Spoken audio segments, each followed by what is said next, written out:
But anyway, so I hope you guys like this video and you guys comment and tell me what you think about these videos, if you agree, disagree, or whatever. But anyway, so long story short, I think that I have to learn how to forgive my mom for all that she did. Because there was a lot that she did do, but there was a lot that she didn't do. And it's like finding that balance of, you know what I mean? So I'm able to forgive her. How hypocritical. Did you see that? Like how this girl was talking about how she wasn't ready to forgive her daughter, yet I was standing here not even I was waiting to forgive my mom. Like but like back whenever I put myself, I was doing my soul work or whatever, shadow work as they would call it, and I had to get on my knees and I had to ask God to open me up to things, and it was about my mom, and I was able to put myself in her shoes and actually cry for her and feel bad for me and the whole situation and everything that was sad about it. And I was able to sympathize with her. Okay, well, this is why she's like that. This is why she did that, this and that, you know? And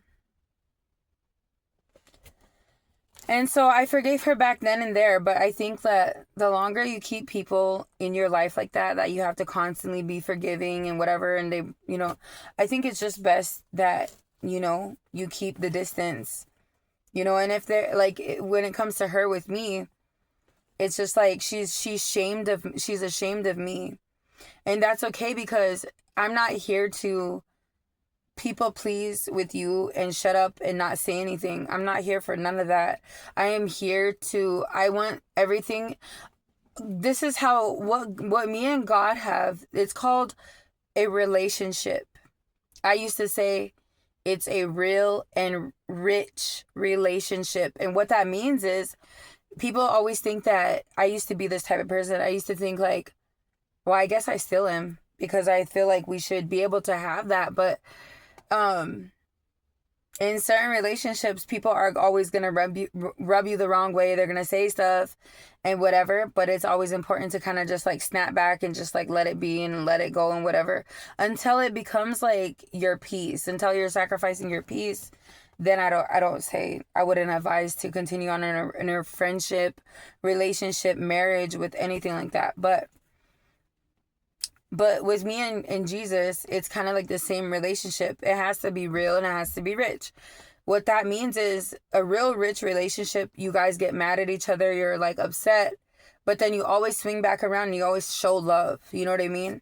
And for me, like, I don't know, it's crazy how God is like requiring me to give that to everybody else, and it's like, dang, like, nobody reciprocates that to me. Like, are you serious? Like that, I mean, but then that's just how God is. You have to be okay with not receiving it back, and whenever you do want it back and you're searching for somebody to give you like you give them, then it kind of, I don't know, I don't believe in that. But anyway, maybe I do that, I don't know, who cares, whatever. But anyway, I want to read this letter before it gets too long. So it says, my son's name at the top. And it says, I want to say that I was wrong for leaving you and never coming back to see you or get you. I am sorry for making you feel like I didn't love you or want you. I want you to know that I knew it hurt you that I wasn't around. I know you probably felt a lot of feelings towards me for what I did to you, but I ask you to forgive me. I want you to know that I was young. I want you to know that I was wrong for the things I did to break your little heart.